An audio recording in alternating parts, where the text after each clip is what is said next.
There is exactly 1 week left for Ghana's domestic bondholders to sign up to a voluntary debt exchange program that the government launched at the start of December, days before clinching a staff-level agreement with the International Monetary Fund for a $3 billion rescue package.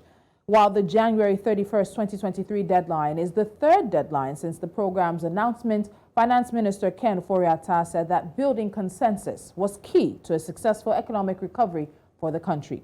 But various concerns have been raised by those who hold Ghana's local bonds, and it seems many are not on board with the government's proposed plan. While the government has now exempted pension funds from the swap arrangement, there are other categories of local bondholders who have made it clear that the domestic debt restructuring program will not work for them. In December, the Ghana Insurers Association asked the government to also exempt insurance companies from the debt swap program, saying a haircut would spell doom for the sector. But the Ministry of Finance replied and said it could not exempt the industry from the program.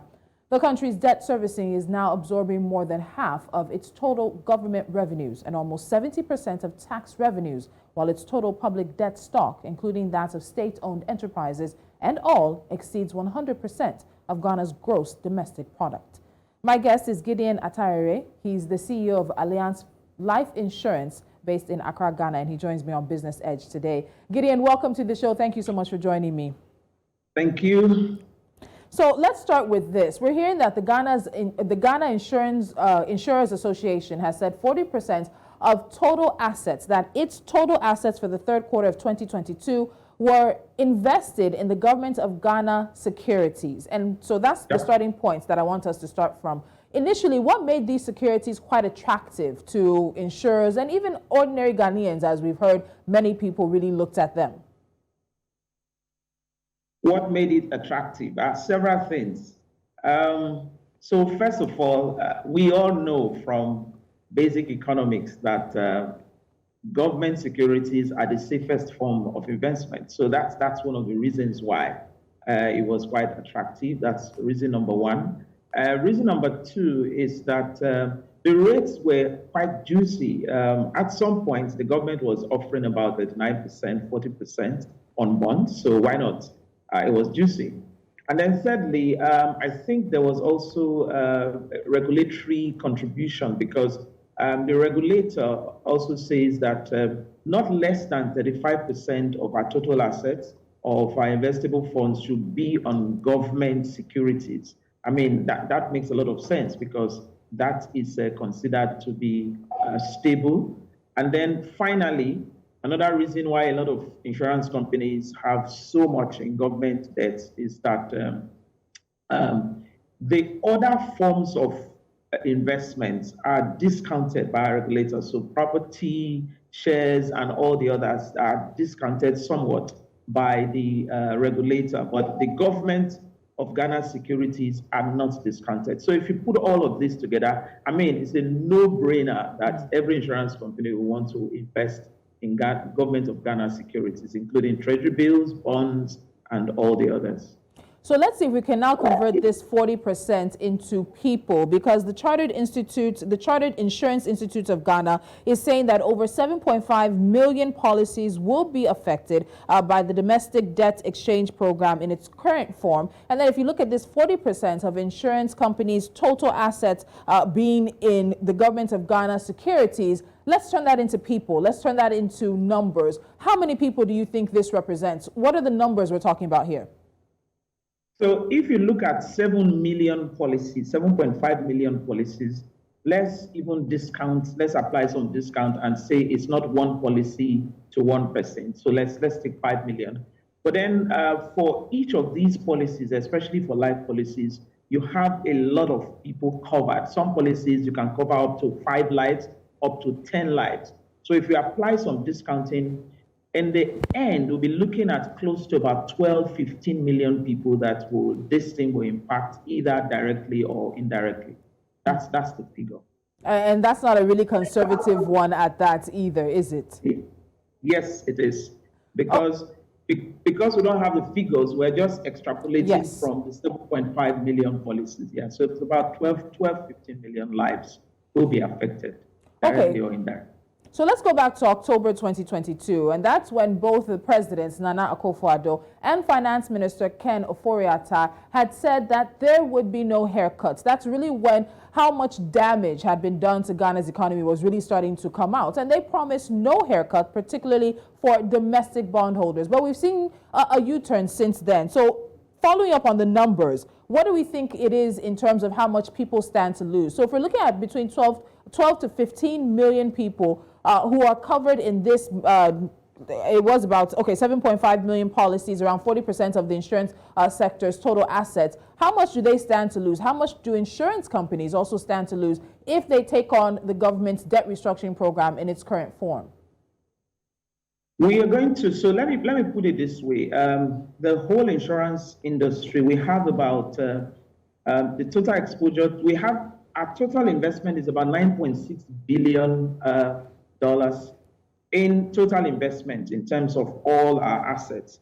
But then in our exposure to the government, we have 4.3 billion CD in domestic bond. Then we have another 300 million euro in euro bonds. And then we also have a 500 million Ghana CD in treasury bills. So if you put all of these together, we are looking at around close to 5 billion CD exposure in terms of what the insurance companies will stand to lose. But like you said, it's not like these monies will be lost. No, just that because of the debt restructuring, several things will happen. So to borrow your words, the president initially said there will be no haircut.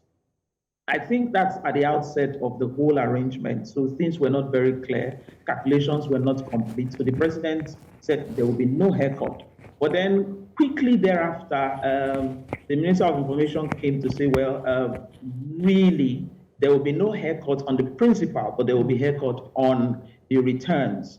And then since then, we've been seeing, all the different interpretations and the things that are affecting this haircut or no haircut. But the truth is, yes, there's been haircut, but not on the principal. The principal still remains. The only problem is the liquidity problem, the fact that your bond matures and then you are not able to get it until sometime in the future. So that's where the challenge really is. That's one. And then secondly, the fact that something that you are expecting about 35%, 39%, somebody is telling you that it is going to be zero for the first year. So those are some of the issues with the haircut or no haircut proclamation by the president. I like that you raised the timeline issue. So we spoke to one of the co-conveners of the Individual Bondholders Forum, and they have said an absolute no almost, representing over 100,000 domestic bondholders in Ghana. And they're saying no to what the government is proposing. So when you look at that timeline, I've invested, I'm expecting maturity, and I'm expecting an interest on my investment as well as the principal, as you have said, and now I don't know when. How does this allow for those who invest in Ghana's local bonds to even have an idea, to even plan the future? He mentioned, of course, some of them being retirees, some of them being parents who are going to take these bonds out to be able to finance their children's school fees, even to plan businesses in the long run. This timeline is such a weighty issue. Is there no other information as to how long this might take or how long it might last?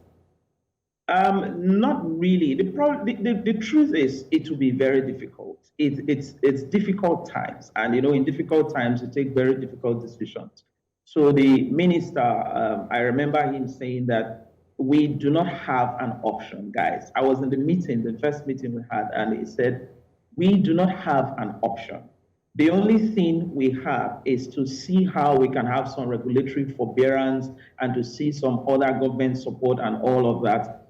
So I think the government's hands are tied with the liquidity position, the fact that the bonds that are maturing now will not be payable until the first time 2027, 2029, 2032, 2037, which is what they've done. So that's the initial plan. But with all the negotiations, we're going to see in the end, between today and the end of next week, we're going to see what further concessions are being given as to whether there will be some maturing before the 2027, and all the help, all the assistance that individuals and the corporates like us will be able to get from the government to be able to survive. like you mentioned, liquidity problems, even solvency problems, all of that, the government will try as much as possible. And that's what the negotiation is about. Yes, it is difficult times. Yes, it is tough time.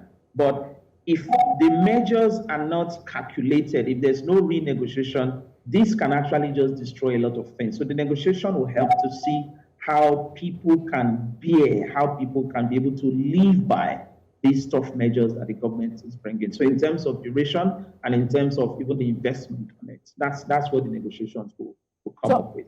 I like the fact that you brought up concessions, so let's talk about that now. So in a letter to the president of the CIIG signed by the finance minister, of course, replying that request for an exemption, the government said it had made significant enhancements to the terms of the exchange instruments to address key concerns raised about accrued interest and zero coupons for 2023, and had also improved the commercial terms of the exchange instruments. So it seems that there's still a lot of long way to go, and it can't go, the government doesn't seem to be willing to go too much further when we come to this aspect of the conversation. But the CIIG is saying that in terms of the current form of the domestic restructuring program, it simply does not work for the insurance sector. If an exemption is off the table based on what the government and the finance minister have said, what really is the best case scenario for the insurance industry? I think it's a two-pronged approach, one from the government itself and another from the insurance regulator. From the government, from that very first meeting, I remember that the government promised emergency liquidity assistance to the insurance industry. The reason for this emergency liquidity assistance is that, as you know, when things like this come out, there will be a lot of panic withdrawals, cancellations, surrenders, and all of that. And a lot of customers, will besiege the insurance offices. Now, the government has said, you know what, we're going to provide that emergency liquidity fund. If that fund is there to a very great extent, you see that even though the insurance companies will struggle, but, because of that assistance, we will be able to go through this struggle with ease rather than if there's nothing. So the first one from the government is that emergency liquidity fund. The second one, they also promised a stabilization fund. And that also is to strengthen, to make sure that the insurance companies, they stay in shape to help their books and all their long-term liabilities.